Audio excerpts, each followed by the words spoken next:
Bismillahirrahmanirrahim. I am Dr. Ammad Waheed Khan, PGR, MPH Community Medicine Department, King Edward Medical University. My supervisor is respected Dr. Professor Saira Afzal. Today, the topic of presentation is health housing.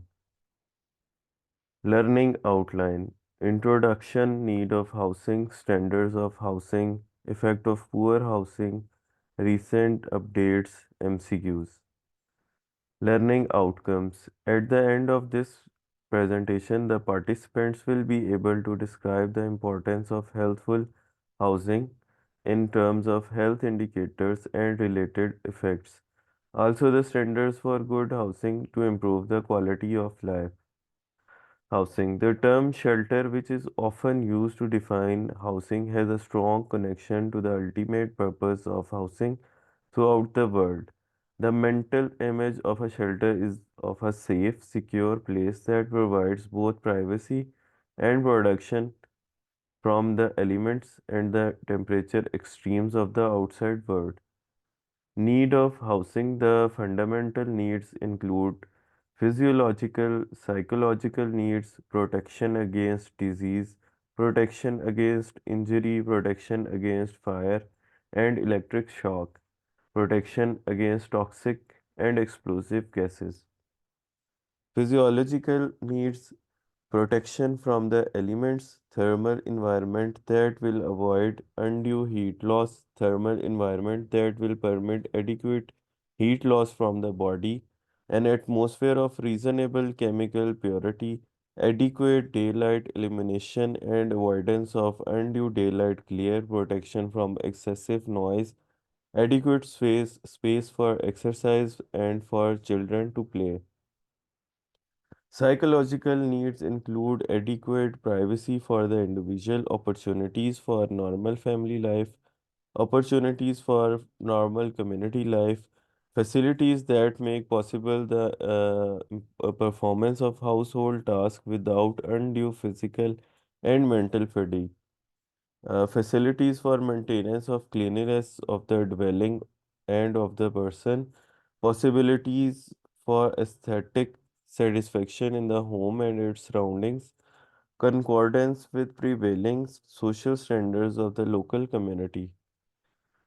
Historic perspective. In the early 1800s, the relation between housing condition and the health was recognized among public health practitioners in the United States and Europe and led to the rise of sanitary reform movement. Industrialization caused a rapid growth in urban population that was not matched by a sufficient increase in adequate housing. Builders eager to capitalize on the need for housing built inferior housing in congested area of cities. Until recently, most people in the West felt their homes were much healthier than in the past and that this had been achieved by modern technology.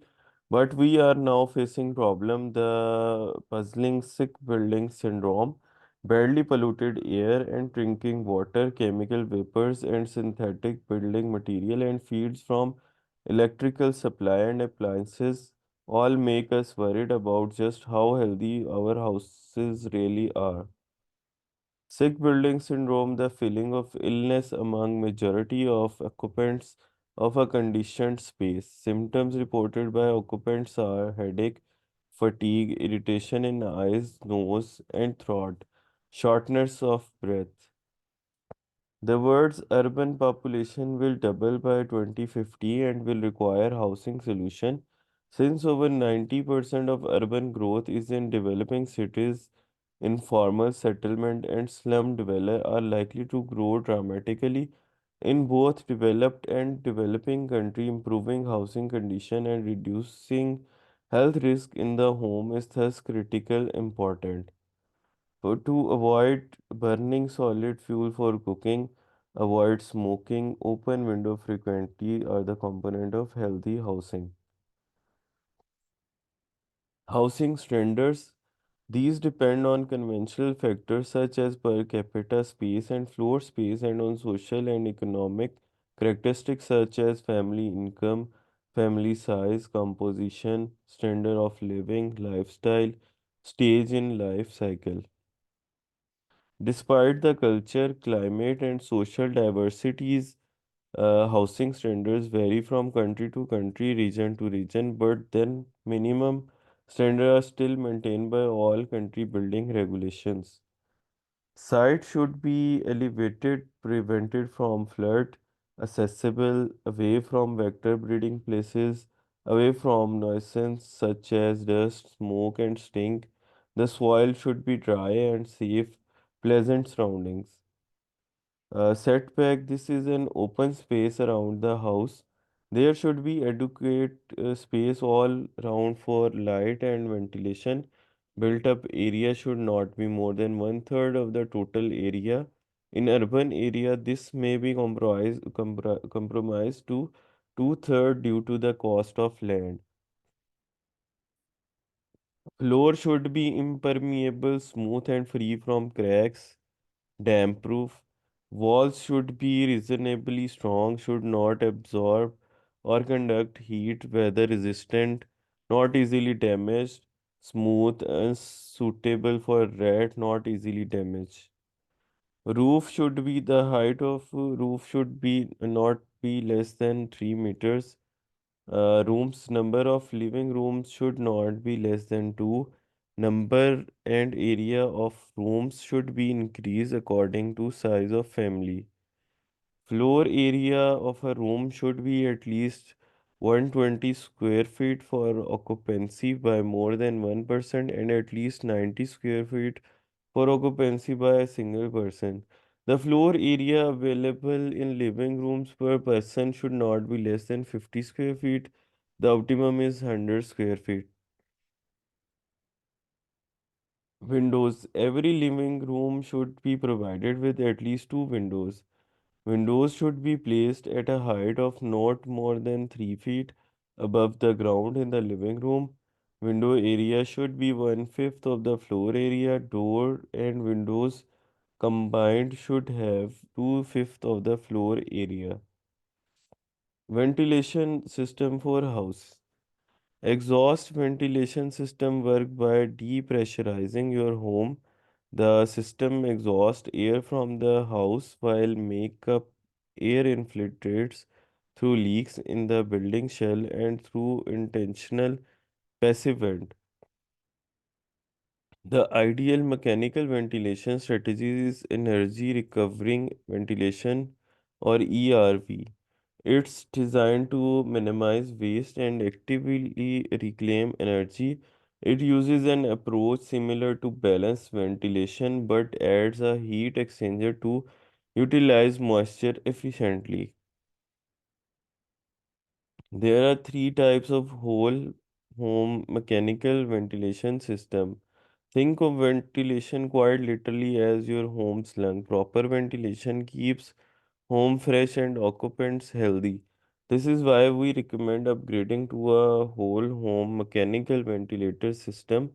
When it comes to whole house ventilation option, there are few types to choose them. Exhaust only, which is the mechanical ventilation balanced, and a supply only. Five ways to improve natural ventilation. Number one is position your windows and door strategically. Be clever with your window choices. Consider cross ventilation. Get technical. Get the air moving. Kitchen. Every dwelling house must have a separate kitchen. It must be protected against dust and smoke, adequately lighted, water supply and sink floor impermeable for easy cleaning. Daylight factor is 10%. Other essentials of housings, sanitary privy is must in every house belonging exclusively to it and readily accessible. Garbage and refuse should be removed from the dwelling at least daily and disposed of in a sanitary manner. Water supply, the house should have a safe and adequate water supply at all time. Cow shed, it should be separate from house and almost at 25 feet distance. Daylight factor is a daylight availability metric that expresses as a percentage of amount of daylight available inside a room on a work plan compared to the amount of unobstructed daylight available outside under overcast sky condition. The higher the daylight factor, the more the daylight is available in the room. Rooms with an average of DF of 2% or more can be considered daylight, but electric lighting may still be needed to perform visual tasks. A room will appear strongly daylit when the average of DF is 5% or more, in which case electric lighting will most likely not to be used during daytime. In domestic buildings, its state kitchen achieve a minimum daylight factor of at least 2%. Living room, dining room, and study achieve a minimum average daylight factor of at least 1.5%, and 80% of working plane should receive direct light from the sky. Overcrowding, this refers to the situation in which more people are living within a single dwelling than there is a space for, so that movement is restricted, privacy is excluded, hygiene impossible, rest and sleep difficult. If there is one room, maximum number of person recommended is 2%. For two rooms, 3%, three rooms for 5%, and four rooms for 7%, and five rooms for 10%. More than five rooms add 2% to each for each additional room after five rooms. Effect of poor housing, respiratory infection, common cold, tuberculosis, influenza, diphtheria, bronchitis, measles, whooping cough, etc. Skin infection includes scabies, ringworm, impetigo, leprosy, rat infestation, plague, arthropods, typhoid fever, diarrhea, vomiting, accident, orthopedic injuries, electric shocks. Healthy housing contribute to the achievement of SDGs on good health and well-being, affordable and clean energy, reduce inequality, sustainable cities and communities, and climate action. WHO Housing and Health Guidance.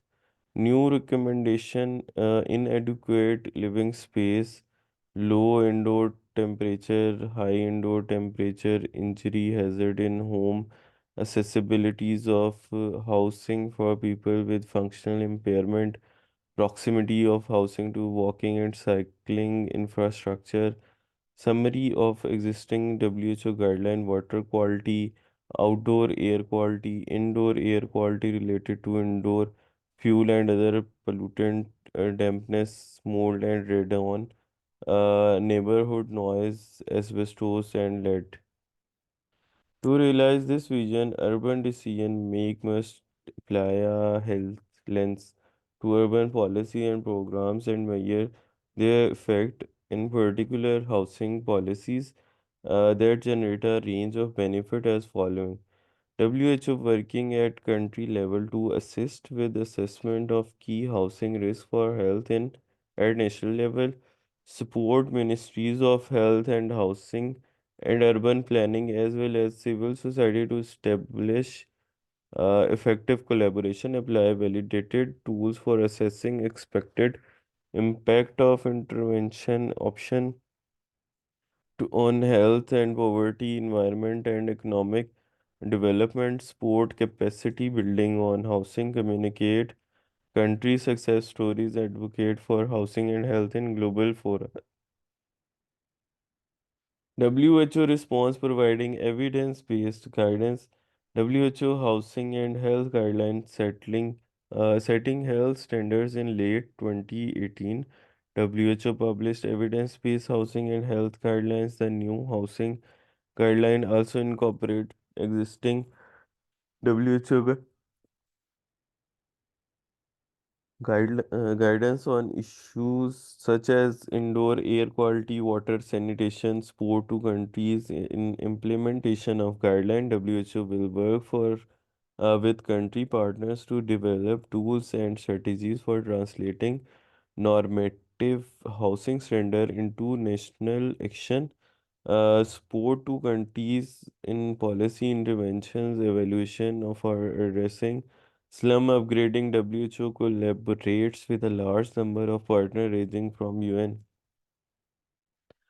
Global leadership and advocacy. WHO is advocating for prioritized action on the health impact of housing policies with the key other UN agencies, UN Habitat, UNICE. In the context of the Habitat 3 Conference on Housing and Sustainable Urban Development, WHO produce a key background and document health as a pulse of the new urban agenda, held a technical meeting on slum upgrading and health and launched the Breath Life Cities campaign, aiming at mobilizing cities and individuals to protect our health and planet from the effect of air pollution.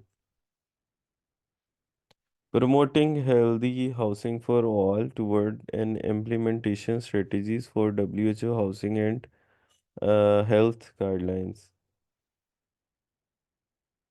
Recent update.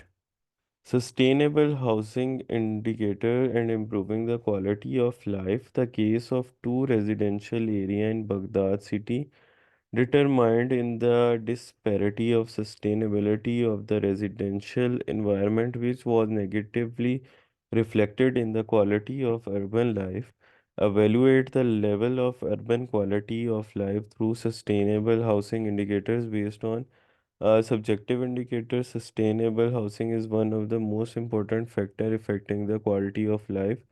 This research focuses on internal indicators including affordable housing and the conditions of the dwelling and unit of to live, and external indicator including the social services, infrastructure, transport, identity, safety and security, and environmental pollution. This was done by a study to residential area in the city of Baghdad. Health Sustainable Housing Index, a pilot study to link architecture and public health in the semi-urban community in Mexico. The aim of this pilot study was to evaluate the link between the housing and children respiratory symptoms through the construction of the index HI based on the definition of healthy, sustainable housing criteria. It was observed that school children who inhabit a sufficient quality house showed a reduction in the nose irritation duration and in an allergic symptom probably regarding component 1 ventilation, lighting and cloth washing, and present 3 times less duration of common cold by component 2 construction material, painted wall inside the house and type of bathroom compared to poor quality house inhabitants. Now it's time for MCQs. MCQ number 1. Aslam 29 years old, Akram 32 years old, Khalida age 30 years are residing in a house with kid of 6 months. The house comprise of 3 well ventilated rooms. How many person can reside in this house? Option A 2%, option B 3%, option C 4%, option D 5%, option E 10%. D. Yes, D is the right answer. MCQ number 2. An outbreak of scabies reported in XYZ area where houses are small and overcrowded.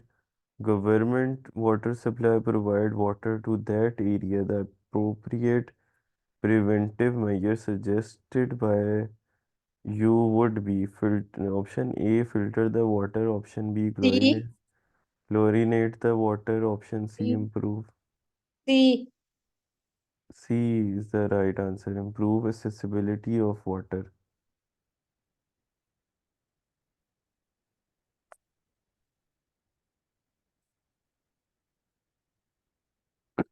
Question number 3. While visiting rural house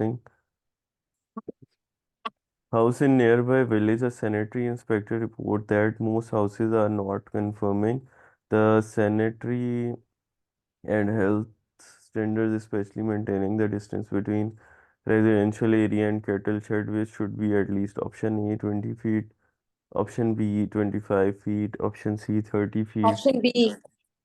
Uh, B is the right answer, Hmm? 25. Question number 4. For the construction of houses, there is mandatory to follow some standard. Which of the following statement regarding helpful house is not correct? Option A should be elevated from surrounding. Option B, site should be in placing surrounding. Option C, it is ideal to construct house in made soil. Option D should have an adequate C. exit. C is the right answer. Question number 5. Daylight factor is the ratio of illumination at given point indoors to illumination at a point outdoor exposed to the whole hemisphere of sky expresses as percentage. What is the daylight factor recommended for strongly daylight living room? Option A 2%, option B 4%, C is 5%, D is 8%, and E is 10%. D. Uh, C.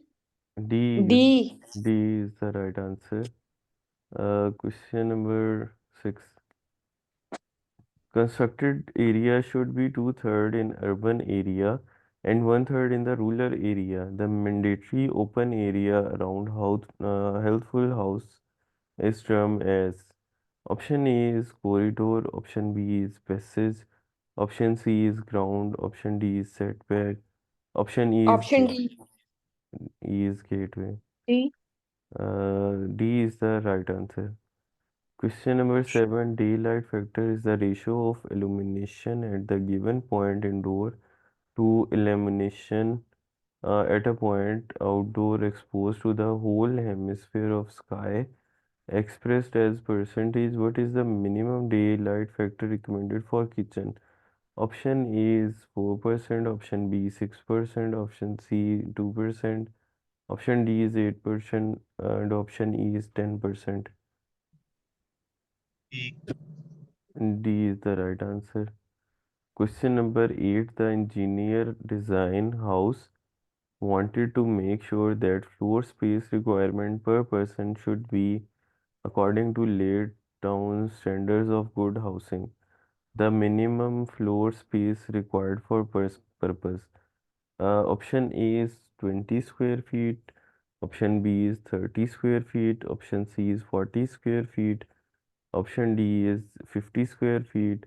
Option E is 100 square feet. C. B. D is the right answer. Question number 9. There is centrally air conditioning system is used for cooling and exhaust air to outside. The most effective ventilation system for houses. Option A is open window. Option B is ventilation fans in kitchen. Option C ceiling fan. Option D exhaust fan in living room. And option E is ERV. Option E. E is the right answer. Question number 10. The medical condition that affect people who work in that type of place where air is not healthy or natural. Which condition is highlighted in the statement? Option A is sick building syndrome. Option B heat exhaustion. Option C heat syncope. Option D dizziness. And option E is suffocation. A. Option A. A is the right answer.